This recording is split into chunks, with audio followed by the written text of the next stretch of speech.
हम DElEd second semester की Hindi quick revision series लेकर के आए हैं, जिसे आप पढ़ेंगे तो आप बहुत ही जल्दी तैयार कर सकते हैं। ये देखिए ठाकुर पब्लिकेशन की शॉर्ट्स नोट्स हैं।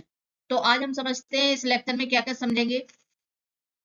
कहानी का अर्थ, परिभाषा समझेंगे, उद्देश्य समझेंगे, गुण समझेंगे, वर्गीकरण और मैथ और ध्यान देने योग्य बातें को हम समझेंगे। आगे देखते हैं हम अर्थ। कहानी मानव सभ्यता के आदिकाल से मनोरंजन, आनंद और शिक्षा प्रदान करने का साधन रही है। नीतोपदेश के लिए हिंदी में पंचतंत्र और हितोपदेश जैसी रचनाएं प्रसिद्ध हैं।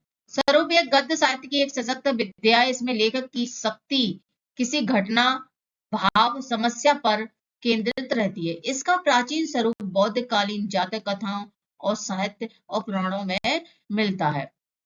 देखिए हमने यहाँ पे अर्थ देखा। अर्थ क्या होता है दोस्तों? जो हमारी कहानियां होती हैं वो स्टार्टिंग से, जब से मानव अस्तित्व में आया तब से मनोरंजन, आनंद और शिक्षा का केंद्र रही हैं। इसका स्वरूप क्या होता है? जो लेखक होता है, जो कहानी को लिखता है, उसकी शक्ति, उसका जो दिमाग है, उसका हाव भाव किसी समस्या या किसी घटना पर केंद्रित रहता है। ये इसका स्वरूप हो गया। अब देखिए विद्वान क्या कहते हैं, चार्ल्स बैरेट क्या कहते हैं, कहानी एक लघु वर्णनात्मक रचना है। कैसी है? इन्होंने कहा लघु वर्णनात्मक रचना है जिसमें वास्तविक जीवन को कलात्मक रूप से प्रस्तुत किया जाता है। वास्तविक जीवन, जो हमारे जीवन में घटित हुई है घटनाओं, उनको कलात्मक रूप में प्रस्तुत किया जाता है। इसका मुख्य उद्देश्य क्या होता है? मनोरंजन होता है।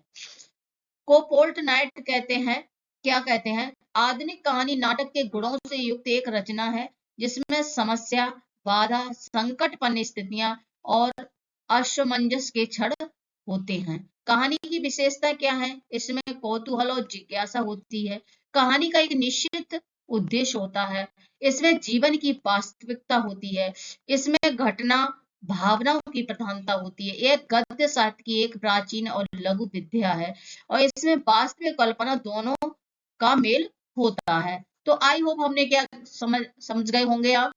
क्या क्या समझा? अर्थ समझा, स्वरूप समझा और दो वैज्ञानिकों यानी दार्शनिकों की परिभाषा समझी। कौन सी? विद्वानों की, चार्ल्स बैरेट की और को पोल्ट नाइट की। आगे देखते हैं कहानी के उद्देश्य और सुनने के मुख्य उद्देश्य निम्नलिखित हैं। छात्रों को विभिन्न प्रकार की कहानियां, शैली और जीवन दर्शन से परिचित कराना है। यानी कहानी का उद्देश्य क्या होता है? छात्र को बहुत सारी शैलियां और जीवन के दर्शन से परिचित कराना है, सृजनात्मकता का विकास कराना है और नैतिक मूल्यों का विकास करना है। तो कहानी से यानी उनमें कुछ करने की शक्ति विकसित होती है, सृजनात्मकता, नैतिक मूल्यों का विकास करना, कल्पना स्मरण शक्ति का विकास करना और छात्रों में साहित्य अभिरुचि का विकास करना और भंडारों में वृद्धि करना, शब्द भंडार में वृद्धि करना। यानी व्यक्ति के, छात्र के माइंड में नए नए शब्दों का क्या भंडार करना, मौखिक अभिव्यक्ति को विकसित करना है। यानी बच्चा सही से बोल पाता है कि नहीं। क्रमबद्धता, चिंतन और शक्ति का विकास करना, सदुपयोग और सदवृत्तियों का विकास करना, ध्यान पूर्वक सुनने और सुनकर भाव ग्रहण करने की क्षमता विकसित करना, छात्रों को पशु, पक्षियों और मानव स्वभाव के सांस्कृतिक मूल्यों से परिचित कराना होता है। अब हम देखते हैं इसके गुण क्या होते हैं। कहानी वार्तालाप संवाद युक्त होती है। तो कहानी कैसी होती है? संवाद युक्त होती है। कथानक सहज, सरल, बोधगम्य होते हैं और विषय वस्तु परिवेश से संबंधित होती है। यानी जो भी विषय वस्तु होती है तो उस परिवेश से संबंधित, वहां का जो क्या रहन सहन था उससे संबंधित होती है। अच्छी कहानी घटना प्रधान होती है। यानी कहानियां कैसी होती है? किसी न किसी घटना पर आधारित होती है। बालकों के चरित्र निर्माण में सहायक होती है।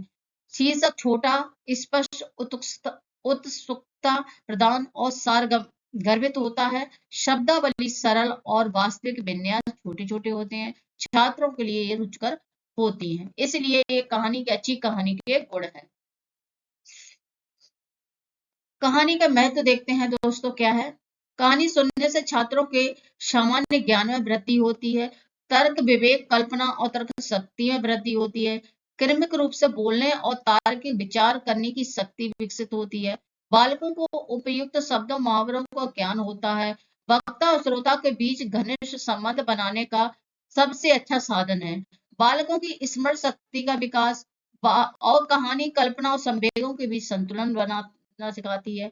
और सामाजिक विषय में इसका उपयोग साधन की तरह और साहित्य में इसका उपयोग साध्य की तरह होता है। यह उपन्यास का छोटा रूप है जिसे पढ़ने में समय कम लगता है। यानी यहाँ पे कहानी के महत्व क्या है कि कहानी का क्या महत्व है। ये देखो, ज्ञान में वृद्धि करती है, तर्क, विवेक, संकल्प, तर्क शक्ति बढ़ाती है, शब्दकोश का भंडार करती है, वक्ता श्रोता के बीच घनिष्ठ संबंध रखती है, स्मरण शक्ति का विकास करती है, कल्पना संवेगों की संतुलन, और ये उपन्यास बड़ा होता है, कहानी छोटी होती है। ये रहे महत्व। आगे देखते हैं।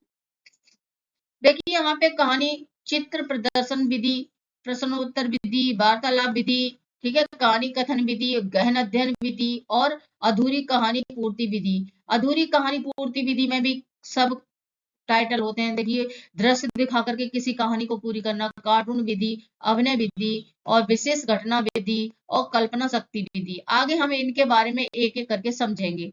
देखते हैं। प्रश्न उत्तर विधि, शिक्षक द्वारा कहानी सुनते समय बीच बीच में प्रश्न पूछकर कहानी को पूरा करना।